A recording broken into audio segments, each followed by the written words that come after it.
यूफर्बिया मिली में हालांकि थोड़े बहुत फूल अभी भी आ रहे हैं, लेकिन अभी यह डोरमेंट कंडीशन में है। अगर आप चाहते हैं कि आपका यूफर्बिया मिली बसंत की शुरुआत से ही फूलों से भर जाए, तो सही समय पर इसकी प्रूनिंग और रिपोर्टिंग करना बहुत ज़रूरी है। और आज के वीडियो में मैं आपको यही सब बताने वाला हूँ।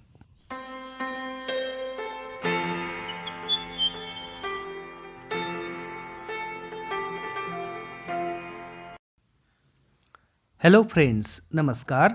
सिटी गार्डनिंग चैनल में आपका स्वागत है। मैं हूं आपका होस्ट ब्रह्मदेव।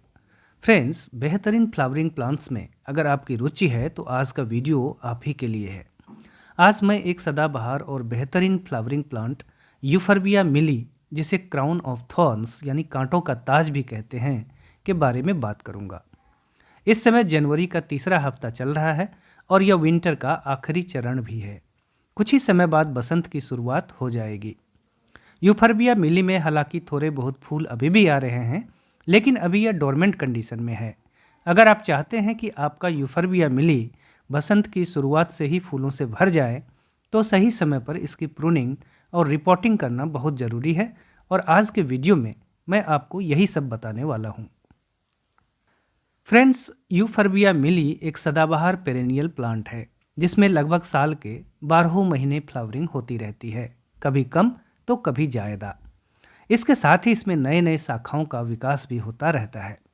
इस वजह से समय बीतने के साथ यह प्लांट आकार में बड़ा और झाड़ी नुमा शक्ल ले लेता है। चूँकि इसकी शाखाओं में वाटर होल्ड करने की क्षमता अधिक होती है, इसलिए इसका पॉट काफ़ी भारी भरकम हो जाता है। अगर समय रहते प्लांट की कटाई छटाई नहीं की गई, तो इसमें आने वाले फूलों की संख्या भी कम हो जाती है। यूफर्बिया मिली के प्लांट की प्रूनिंग अगर आप हर अल्टरनेट ईयर में करते हैं, तो प्लांट की ग्रोथ के लिए काफ़ी अच्छा रहता है।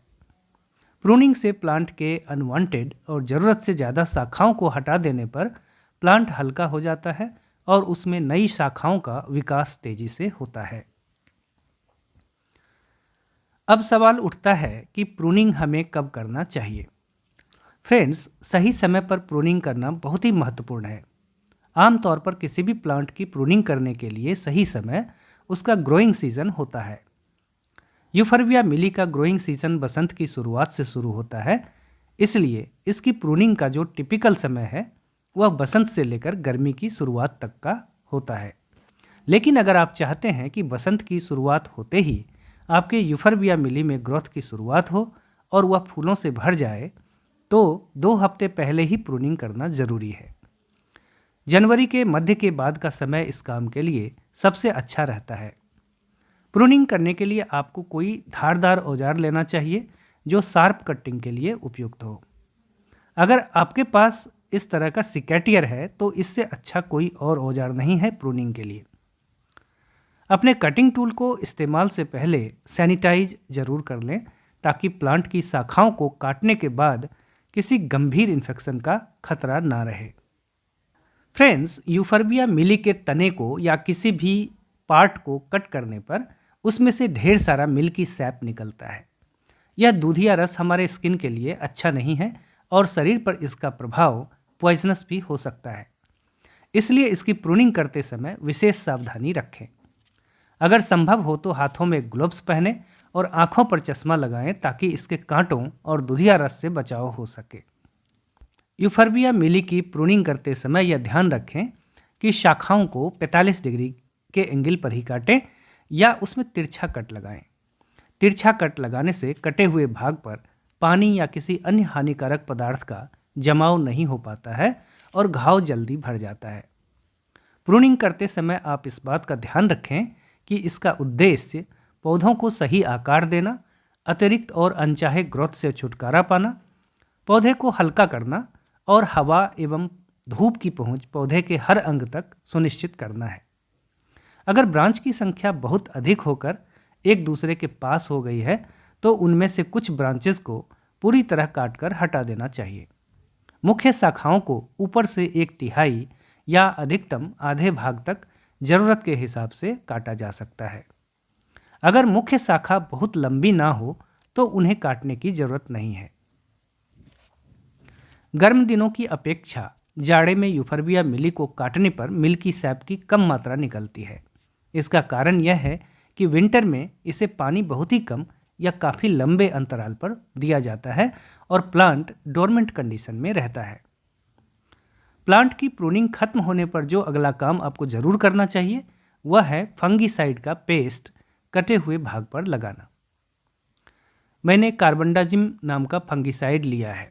एक भाग पानी के साथ एक भाग किसी भी फंगीसाइड का पेस्ट बनाकर आप पौधे के हर उस पार्ट पर लगाएं जहां कट लगा हो। लगाने के लिए ब्रश का इस्तेमाल भी कर सकते हैं। फंगीसाइड का पेस्ट लगाने से घाव जल्दी भर जाएगा और फंगस का अटैक पौधे पर नहीं होगा। फंगीसाइड पेस्ट को इस तरह पौधे के हर कटे हुए भाग पर लगा देने के बाद प्लांट के प्रूनिंग की प्रक्रिया पूरी हो जाती है। आप देख सकते हैं कि पौधा पहले की अपेक्षा अब अच्छे आकार में है और हल्का भी हो गया है। अब हवा का प्रवाह इनकी शाखाओं के बीच से होकर अच्छी तरह हो सकता है और पौधे के हर पार्ट तक सनलाइट भी पहुंच सकती है। फ्रेंड्स, एक बात का ध्यान और रखें कि प्रूनिंग से एक हफ्ते पहले और एक हफ्ते बाद तक यूफर्बिया मिली के प्लांट की वाटरिंग ना करें।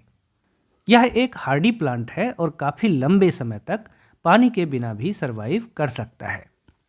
प्रूनिंग के बाद यूफर्बिया मिली की जो कटिंग है उसका इस्तेमाल हम लोग इस पौधे को प्रोपगेट करने के लिए कर सकते हैं। हर कटिंग से इजीली एक नया प्लांट बनाया जा सकता है। इस विषय को मैं आगे आने वाले वीडियो में कवर करूंगा। प्रूनिंग समाप्त होने के बाद जो एक और काम बाकी रह जाता है वह है प्लांट को रिपोर्ट करना। प्रूनिंग करने के एक हफ्ते बाद प्लांट की रिपोर्टिंग करनी चाहिए। पुरानी मिट्टी को फिर से रिवाइटलाइज करना, नई मिट्टी ऐड करना, प्लांट अगर रूट बाउंड हो गया है तो उसको दुरुस्त करना और फाइनली पानी और फर्टिलाइज़र ऐड करना रिपोर्टिंग का हिस्सा होगा, जिसे मैं आगे के वीडियो में कवर करूंगा।